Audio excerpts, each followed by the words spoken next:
ரொம்ப கடினமான காரியத்தெல்லாம் நம்ம ஜெபத்துல வைப்போம்ல, வைக்கும் போதே ஆண்டவரே இது எப்படியாவது அப்படின்னு சொல்லி ஜெபம் பண்ணிட்டு அந்த பிரேயர் முடிக்கிறதுக்குள்ள சொல்லிடணும், ஆண்டவரே இதெல்லாம் உங்களுக்கு மேட்டரே கிடையாது ஆண்டவரே, லேசான காரியம் ஆண்டவரே.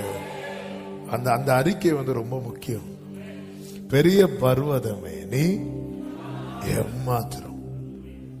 நம்ம சும்மா தனியா சொல்லுவோம், பருவத்துக்கு முன்னாடி ஆணு பார்த்துட்டு இருப்போம், சொல்ல மாட்டேங்கிறோம். சொல்லிடணும் நீ ஏமாத்திரம். அல்லேலூயா. தனியா அழுவோம், அது வேற. ஆண்டவர்கிட்ட போய் நம்ம அழுதுதான் அழுங்க, ஆண்டவரே இப்படி ரொம்ப பாடா இருக்குப்பா, கஷ்டமா இருக்குப்பா சொல்லி, இதெல்லாம் உங்களுக்கு ஒரு விஷயமே கிடையாது ஆண்டவரே. கர்த்தர் நல்லவர், எவ்வளவு ஆச்சரியமாய் நடத்துகிறார், அதிசயமாய் நடத்துகிறார். ஆண்டவருடைய